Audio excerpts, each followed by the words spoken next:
meeting. Aye. Consent to being live streamed, what does that mean?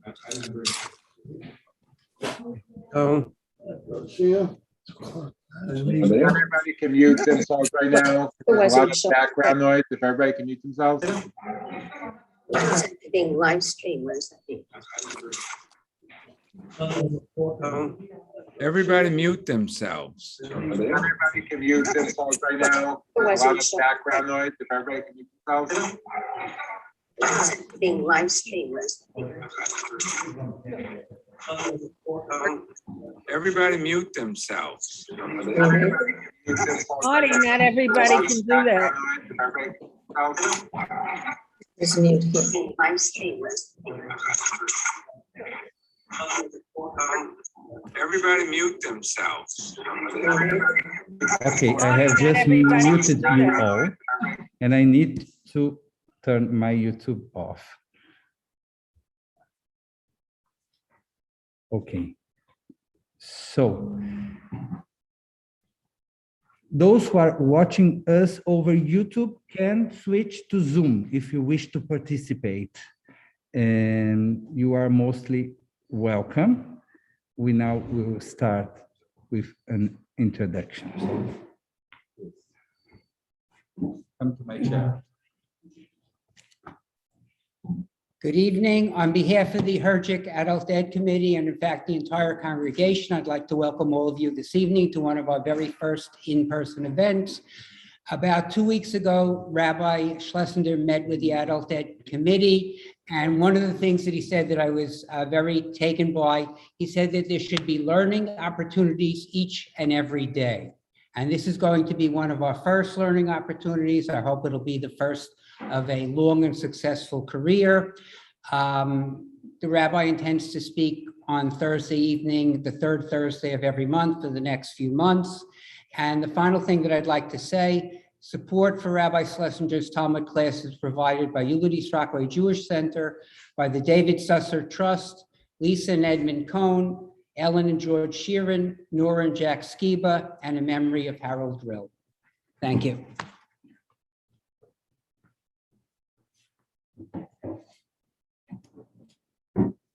Great, thank you so much. Thank you for being with us this evening.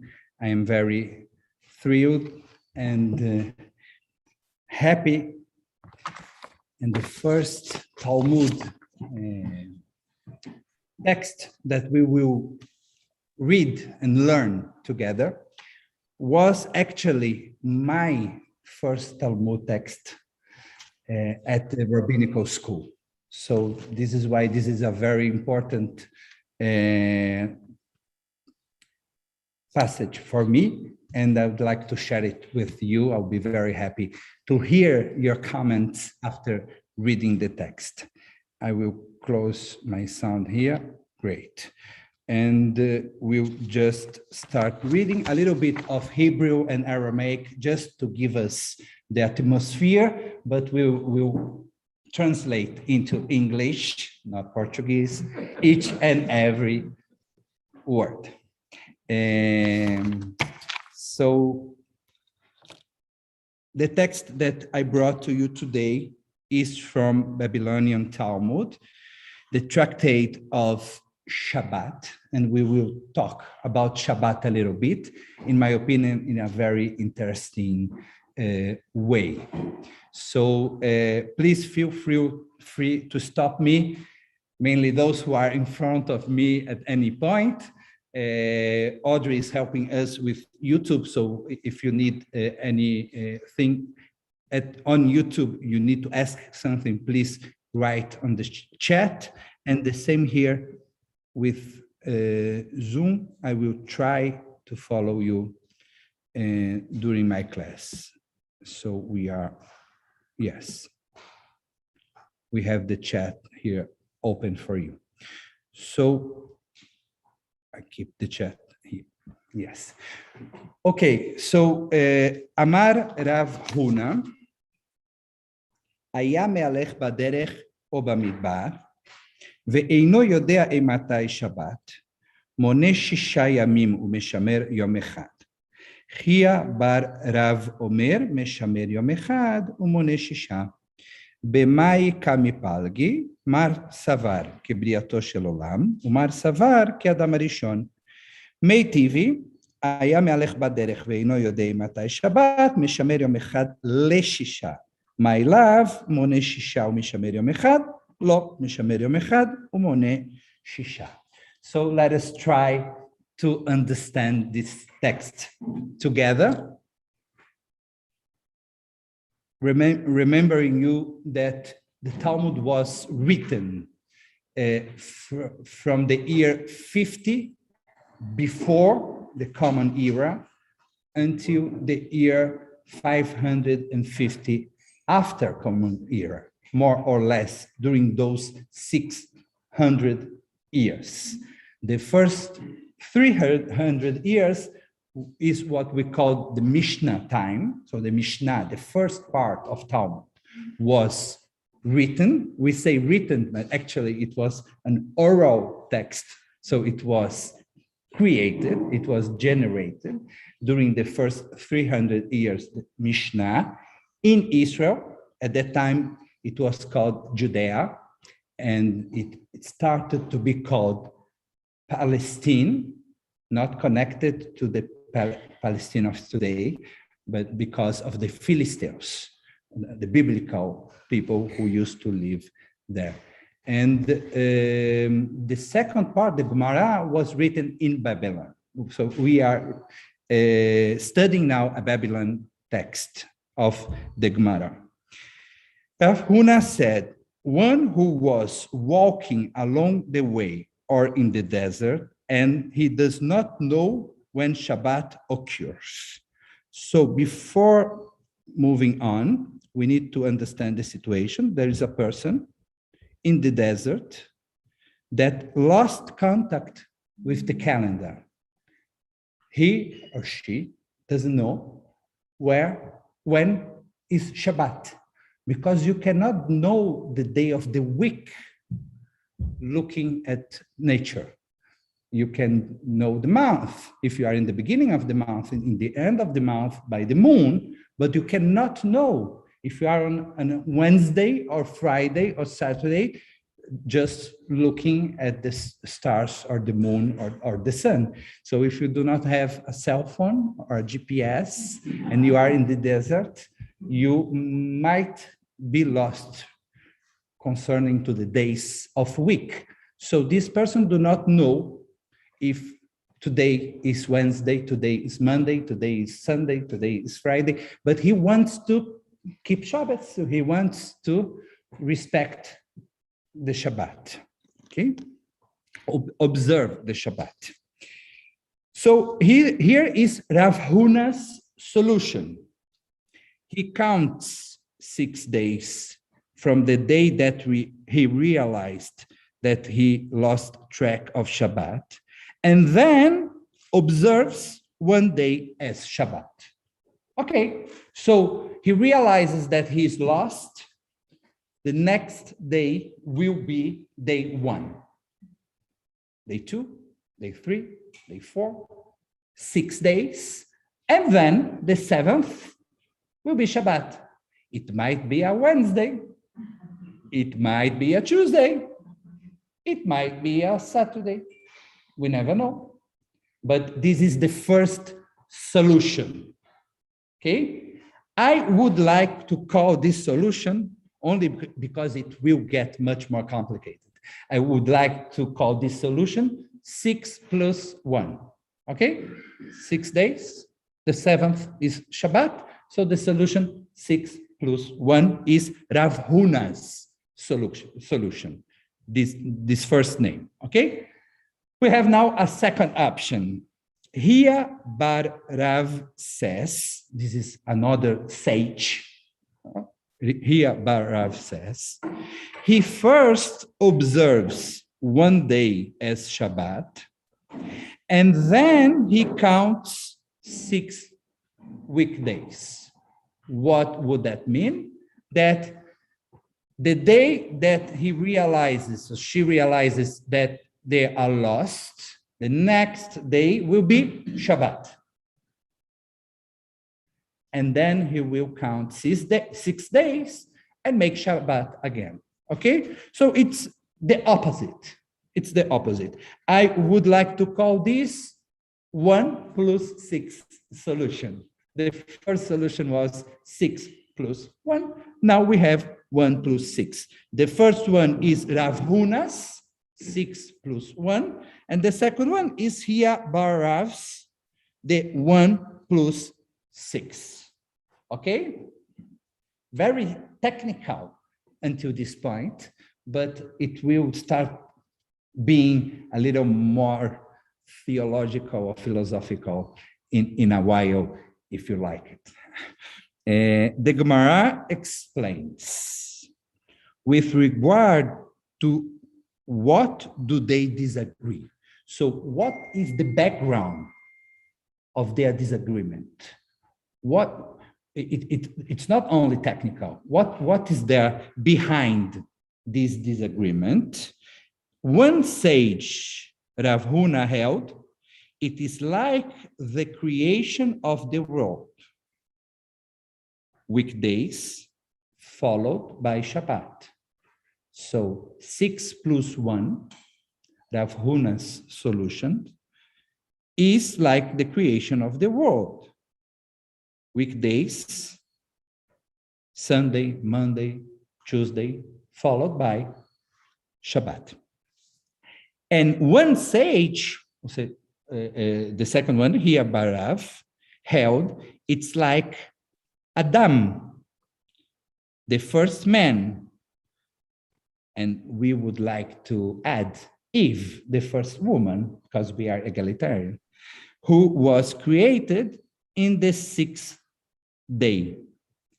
He or she or they observed Shabbat, followed by the 6 days of the week. Can you understand that? Could one of you just explain to everybody, just to check if we are on the same page? God created the world, then created man, then created Shabbos. The other thing is he created man who observed Shabbat right away and then counted the weeks. So the first thing is God created the world, which is more important, not maybe more important, but created the world and then observed Shabbat. The other way is he created man and then they observed Shabbat and then they counted the weeks. Okay. Is that clear to all of you? So in God's perspective, it was 6 days and then Shabbat. On humans' perspective, it was Shabbat and then 6 days.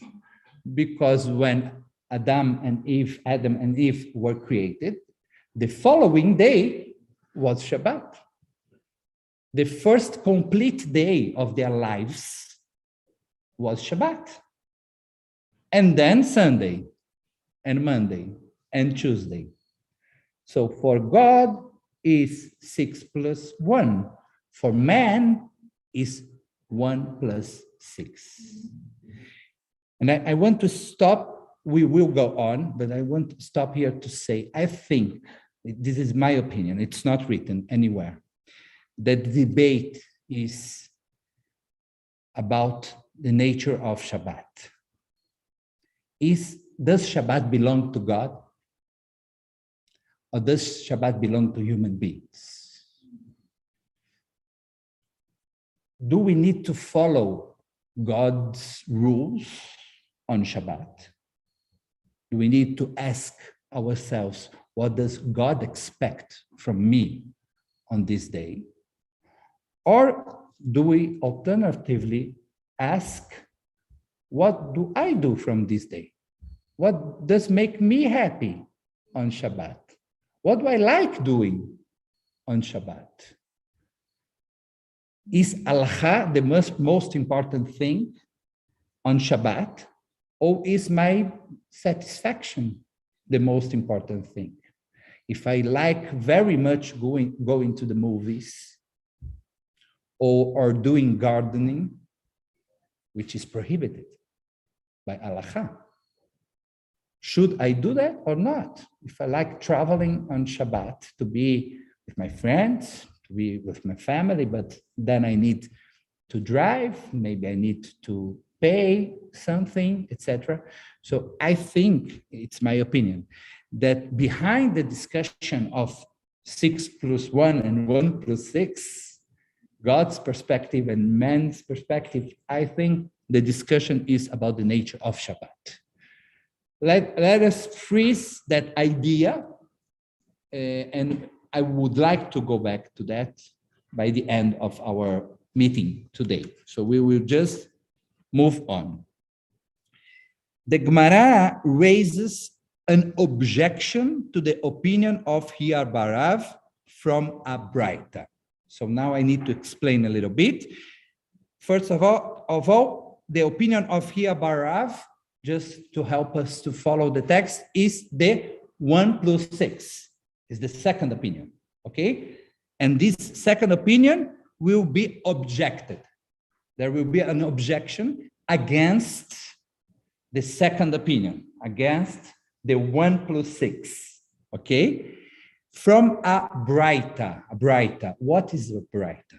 A Braita is a material that was created during the time of Mishnah, during the first half of the Talmud creation, but it didn't enter the Mishnah. It was not edited inside the Mishnah. So the material is very important because it is above the Gemara material, chronologically saying. So the sages that are discussing this on the 4th century found some material from the 1st century. And if they find a material that is frontally against what they are trying to do, this material will prevail. This material will win. This is how it works. First, you have the Torah. So if there was something on the Torah about this, that there isn't. But if there was something in the Torah about this, the Torah should be followed, but there isn't. After the Torah is the Mishnah.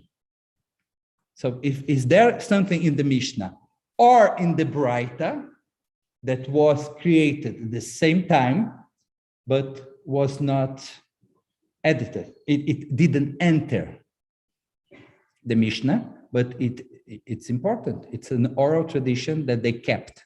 So they bring that tradition in order to try to solve the situation. You will see that it will not help a lot, but they will try. So how does the Braita contradict Hiyar bar Rav? How does the Braita, this external, Braita means external, material that comes from outside, from the outside, external material. How does this external material contradict Hiyar bar Rav? If a person, this is the quote, if a person was walking along the way and does not know when Shabbat occurs, so exactly the same situation that we are dealing, it sounds perfect. We need that source. We need that source. He observes one day for every 6. What would that mean? One day for every 6. They think that it contradicts the 1+6 solution. So they read here, he observes one day for every 6, meaning 6+1. One day for every 6. So 6 one day, 6 one day. But we could read the opposite from the same source.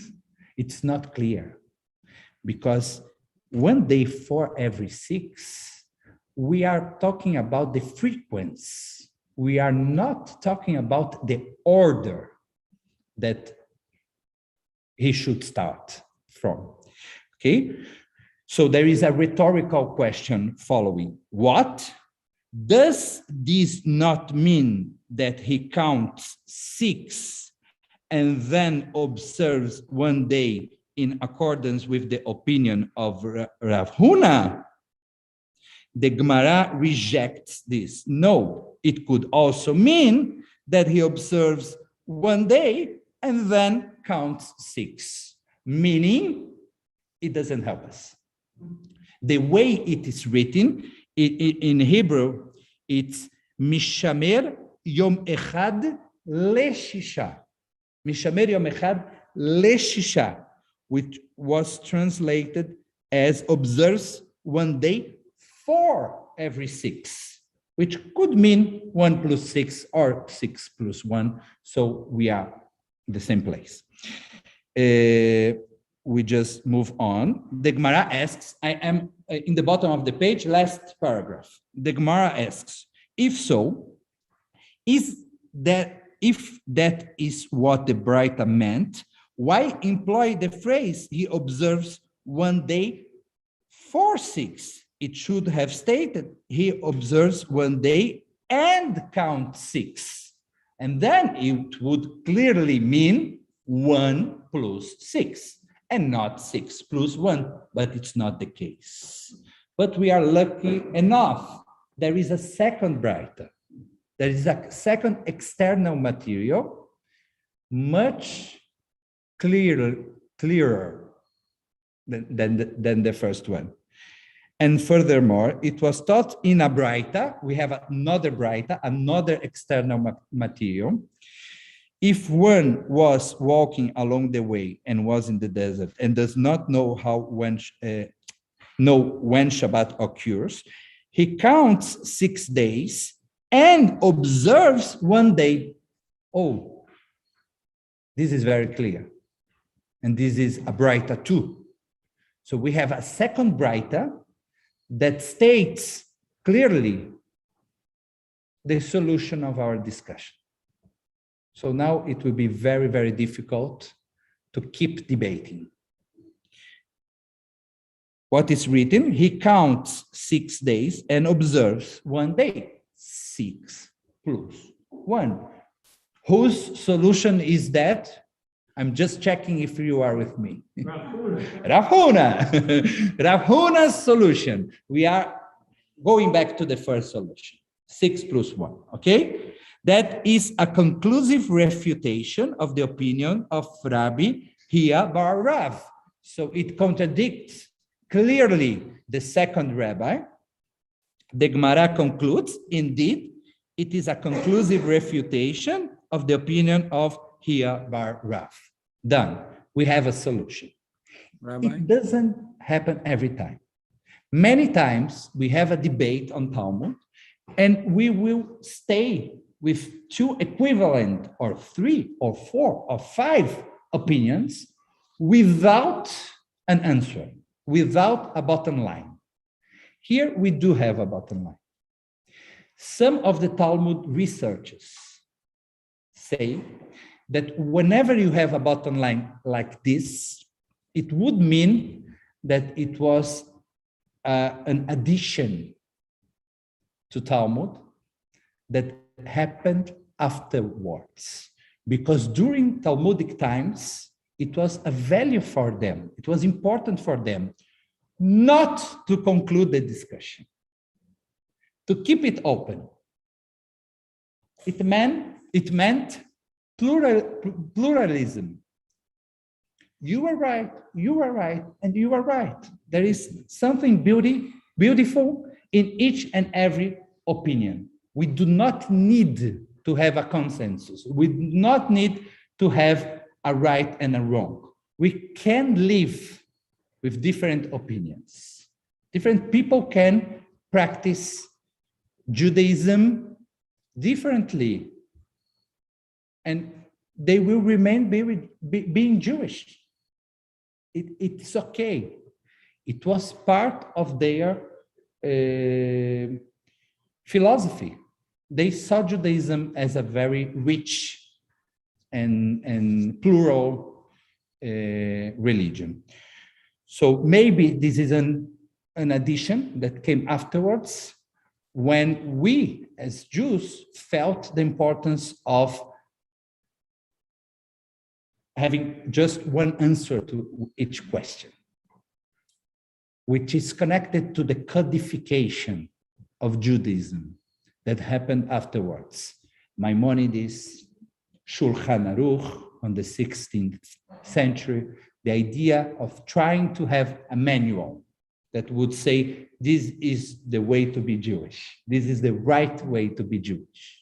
But originally, it seems that there were many ways to be Jewish. And I would say today also there are many ways to be Jewish, like it or not, but there are many ways to be Jewish. Okay, so we will move on.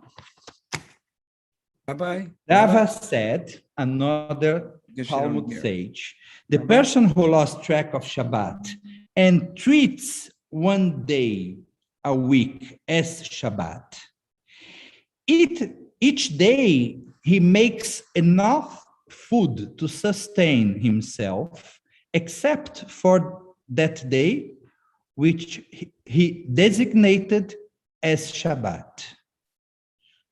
So, if we all agree that the winning solution is 6 plus 1, we will work in the desert to survive 6 days. And one day we won't work. This is the first idea here. The Gemara asks, and on that day let him die? Because if he's only working the minimum to survive every day, because maybe it's Shabbat. So he is working with the minimum to survive. So on the 7th day, he will die. He will not have enough to live if he does the minimum to survive 6 days.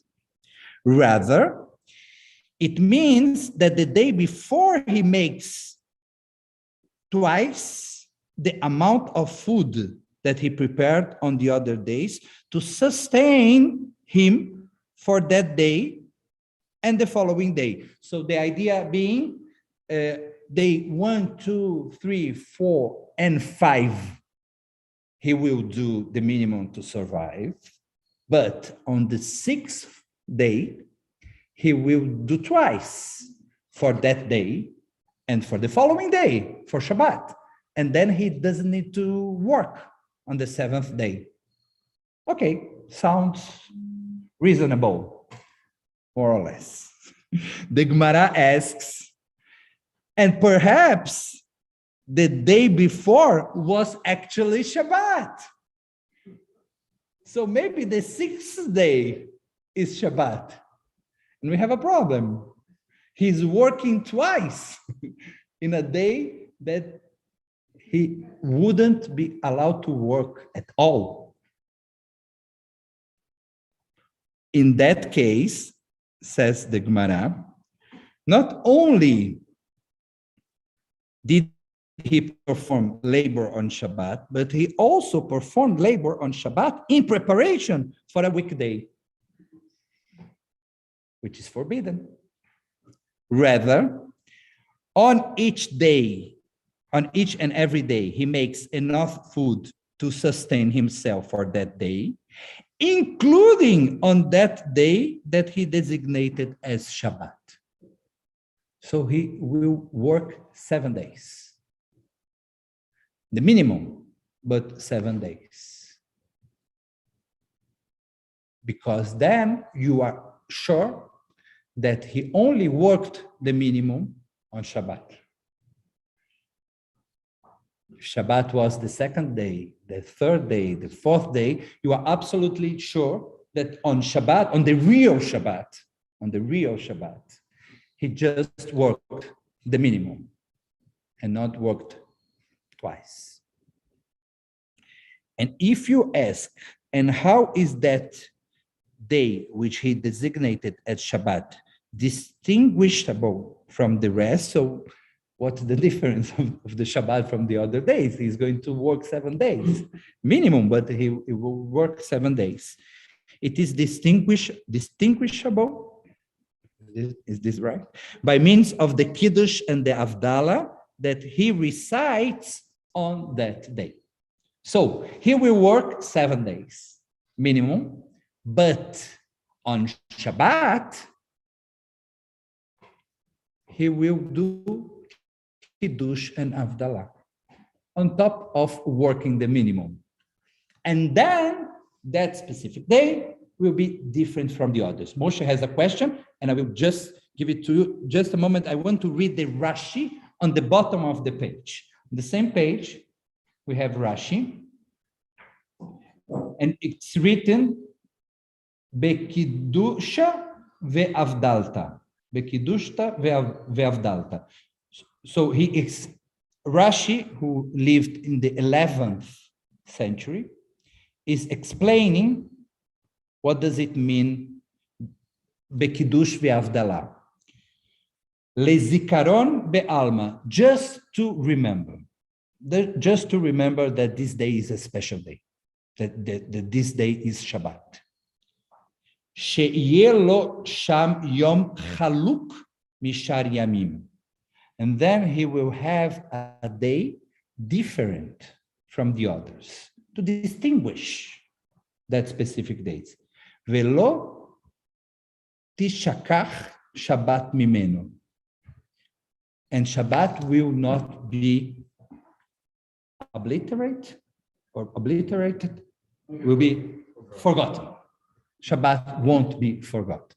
So the idea is to do Kiddush and Avdalah on top of working the minimum to survive, just in order that Shabbat won't be forgotten. Moshe, please. Quick question. So the line that we take, that the wheel must be 6 days you should work on, 7th day you should take a break. Okay, that's one thing. That's from the Torah, right? Mm-hmm. So is that 6 plus 1, or is that 7 on the 7th day? Is that a difference? That's one. And the last Mishnah question, which is take the manna that starts in the desert, that's also the idea of taking a portion, 2 portions for Shabbat. Is that the same thing over here, or is that something different? You know, we take the two loaves of bread, that's not the Mishnah. Is that the same thing, or is that different? And if so, that's the Torah, and there's no argument between here, because it says very clearly, you should take 2 portions and have it ready. Or am I missing it? Okay, so Moshe, and I would like to say your question here to everybody who is following us on YouTube or Zoom to understand. I think, Moshe, that the main difference between what you are saying is that when you know when Shabbat is, so then for God it will be his 7th day. For human being, it will be his first day. You can choose to work twice before Shabbat and to get ready for Shabbat. The only problem here is that you never know when is Shabbat. This is the big difference. You are dealing with the unknown. Shabbat is a day. So this is the problem. Everything that we are dealing with is different from the normal Shabbat because we do not know when Shabbat is. This is the big difference. Okay. The Lechem Mishnah is the same idea. So we need to get ready for Shabbat. This is what Judaism teaches us. So on Friday, we need to work hard enough, or maybe start on Thursday, on Wednesday, in order not to work on Saturday. On Saturday, we need to rest. For instance, not cooking on Saturday. We are not allowed to cook. So if we need to cook twice on Friday, we will cook twice. If we need to go shopping on Thursday, we will go shopping on Thursday. It's okay. But he doesn't know when Shabbat is. He cannot shop at the camel's shop.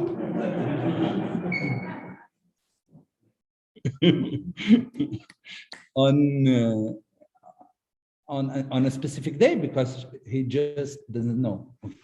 He makes up his own Shabbat, no matter which way he goes. And the day after his Shabbat, he goes into a town, and that happens to be the Shabbat that the town is celebrating. How does he reconcile at that point? Excellent question, and this is exactly the question that I need to move to the next part. So thank you so much, because it's really connected. It's really connected to what we will read together. The next passage. Here? And I just would like to remind you what I said at the beginning, that I think that the debate is about nature of Shabbat. On one hand, you have this God's Shabbat, the idea that Shabbat belongs to God, that we need to follow God's will on that specific day. If you find it funny or nice, it doesn't matter, because we have rules, we have halakha, and we need just to follow it. Okay. And the opposite idea being that it belongs to mankind. It belongs to us. It belongs to humanity. So you need to do on Shabbat what is pleasant to you, what is nice to you, what you like to do. Those extremes. I understand that between them there are a lot of possibilities, but we are making here a picture. Okay. Let us see together the last text, because it's totally connected to your question. Major of age, so someone who is older than 13 years for men, mature, not major, mature. I just learned with Audrey how to stress it right. It's an obstacle. Mature, who was imprisoned among Gentiles. So now we do not have someone lost in the desert, but someone who is in jail. And because he is in jail, he doesn't know when Shabbat is. So the guard, the policeman who is taking care of him wouldn't tell him which day of week was that one. So the person do not know when Shabbat is. Rav and Shmuel agree he must count 6 days and fulfill Shabbat. So two very important sages of the Jerusalem Talmud. We are reading now Jerusalem Talmud. So what's the difference between the Babylonian Talmud and the Jerusalem Talmud? They both have the same Mishnah. The first 300 years is exactly the same. But then we had debates going on in Israel, Palestine, as we said before, and at the same time, debates going on in Babylonia, which was the United States of that period, the most important Jewish community outside Palestine was in Babylonia. So in Babylonia, the rabbis were debating about the same Mishnah that they were debating in Jerusalem. And that formed two different Talmuds. The Babylonian Talmud, which has Mishnah, the very same Mishnah, and the debates that took place in Babylonia, and the Jerusalem Talmud that has the same Mishnah and the debates that took place in Jerusalem, the Jerusalem Talmud, okay? Why the Babylonian became the most important of them? Because it was edited after the Jerusalem, and it included much of the material of the Jerusalem Talmud. So it's much more complete, and it has the majority of the material of the Jerusalem Talmud inside, because the sages traveled back and forth between Jerusalem and Babylonia. They did this travel, and so the material went with them. So the Babylonian Talmud is more important. It was closed after the Jerusalem Talmud, and it included much more material. But sometimes there are things that are not in the Babylonian Talmud, and it brings new ideas to our debates, to our discussion, and this is the case.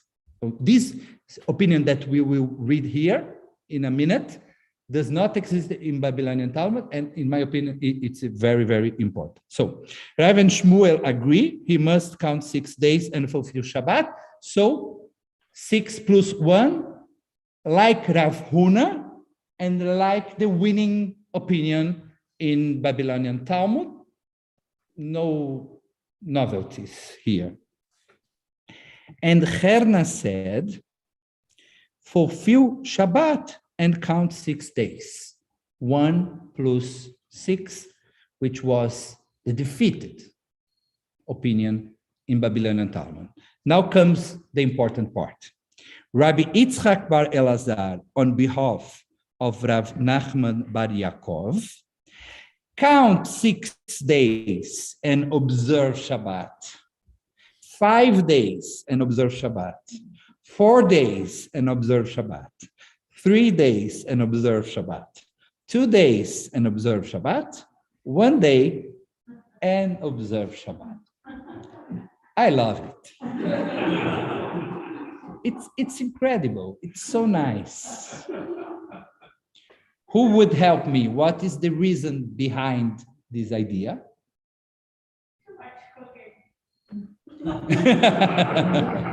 It's. I don't think it's related to cooking, but Too much drinking. It's like a clock that doesn't move, it's right twice a day. You're gonna hit it at some point.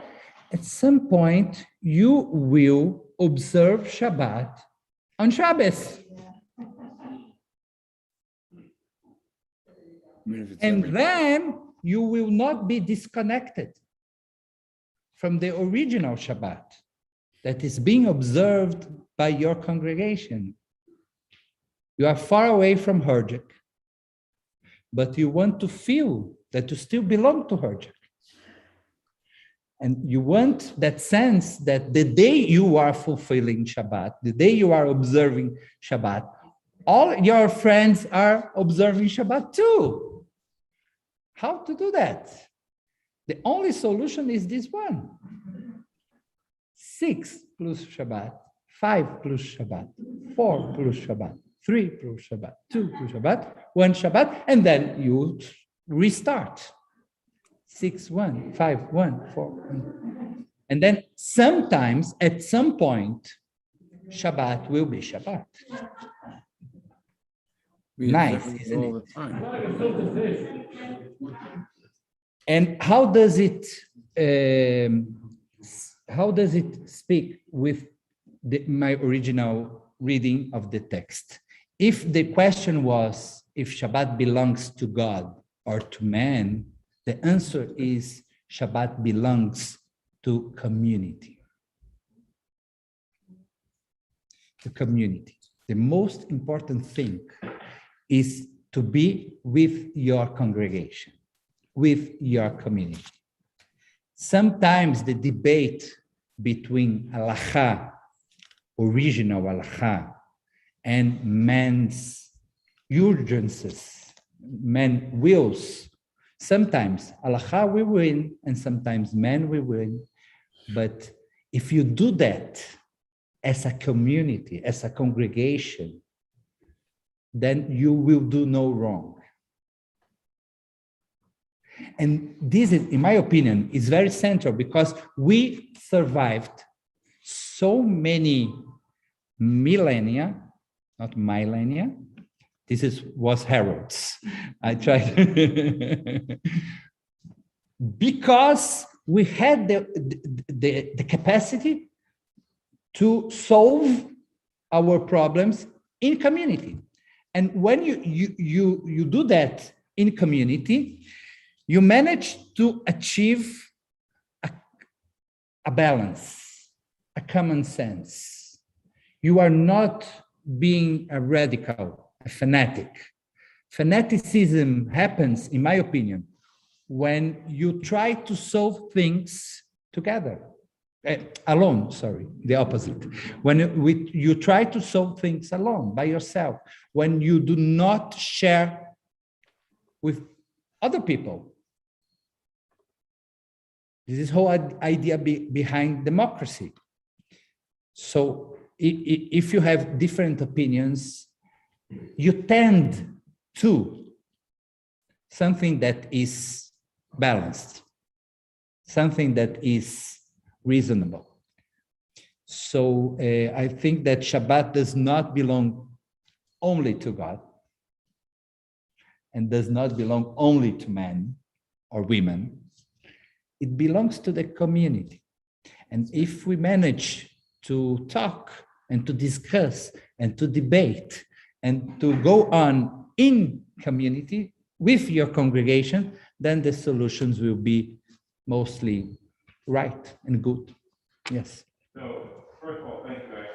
I missed the first part. That's why I got that off. But anyway, what I was going to say is not only math laws, but also Shabbat is about change. Like the Torah is about change. Like you said, fundamentally, the reason why it happens is because they try to do it alone, but also they don't change. They stay, they stay in a certain way, they refuse to change. And even if they are a community, they're changing that create fundamental attitude. You know what I mean? Yeah, what you call change, I would call dialogue. You need to keep dialoguing with your time, with your community, with the surroundings.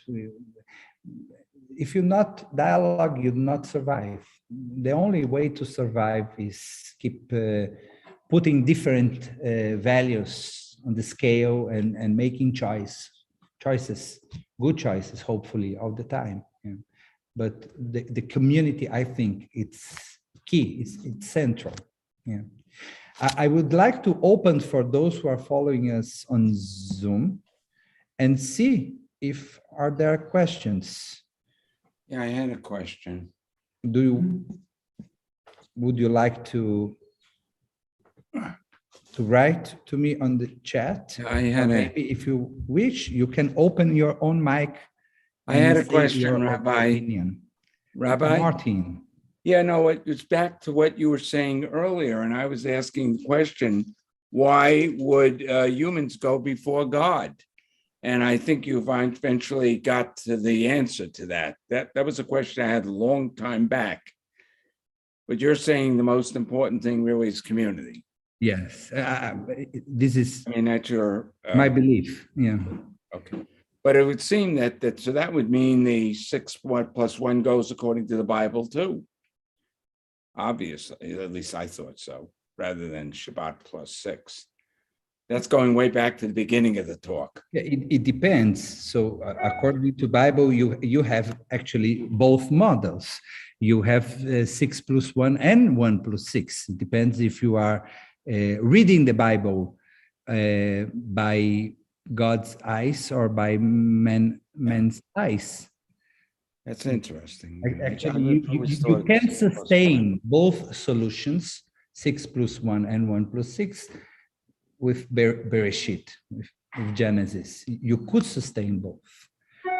We have here another question from Arthur, and then I will open for you again here on Zoom. Yes, Arthur. Not a question, but this story tonight really goes very well with the sermon that you gave 2 weeks ago, where you said how we have to communicate. But what good is it if people all speak the same language, but they're not listening to each other? Remember that sermon? Yes, about Babel Tower. Yeah. So this is the same idea. When you talk about community, you're saying we all need to sit and listen to each other, because if we're not doing that, we're not communicating. And You might as well be speaking different languages. Very, I'm gonna listen. very nice. I like it. So,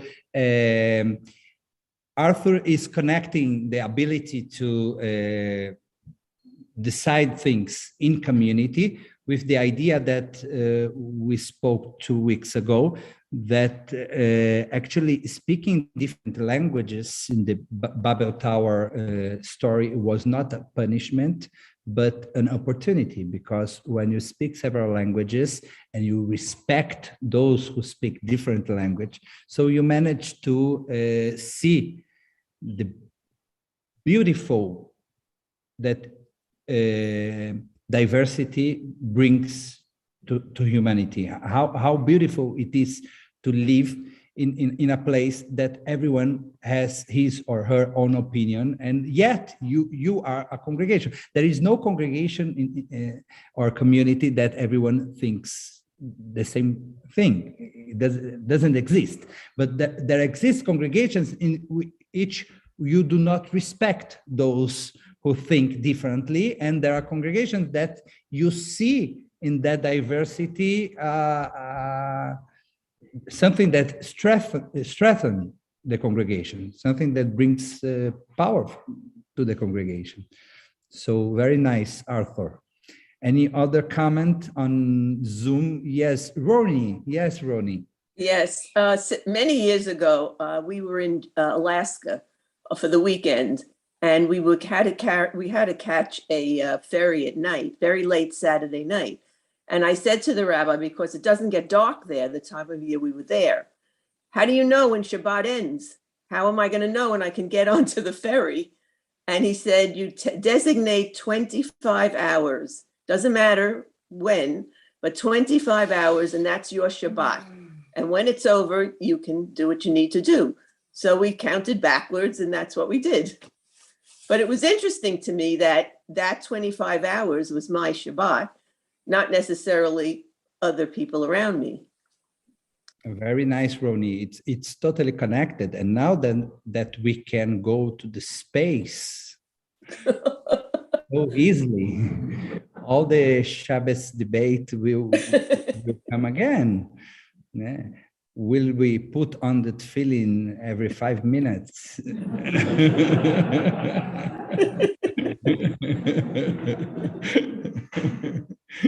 Great, thank you. Who else? Bruce, thank you. If we look at the two words that we're talking about the most, we're talking about community and we're talking about communication. You look at the central root of both of those words means to commune, which is to share responsibilities, to come together and to act in concert. Yeah, doing together. So that's where the two are so intimately linked, community and communication. And even for that person who is lost in the desert, there is a way of doing together. The way of doing together is trying to do sometimes on the very same day that his family is observing Shabbat. So the common, the together is really central. Thank you. Yes. Any other question here from the Zoom team? Very nice that you joined me for this class. I would like to thank you. If there are no more questions, the only thing that I will ask, if you could send an email to me with your email, because I would like to send material between classes. So I would like to have a list for those who were with us tonight. And in preparation for the next meetings, I would love to send you both a reminder and some material to read up front. So please send me an email. My email is very easy, rabbi@herjc.org.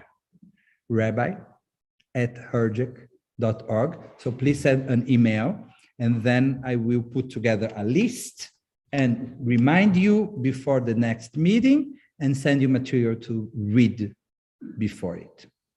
Is that okay? So great. Thank you very much and good night. Bye. Thank you very much.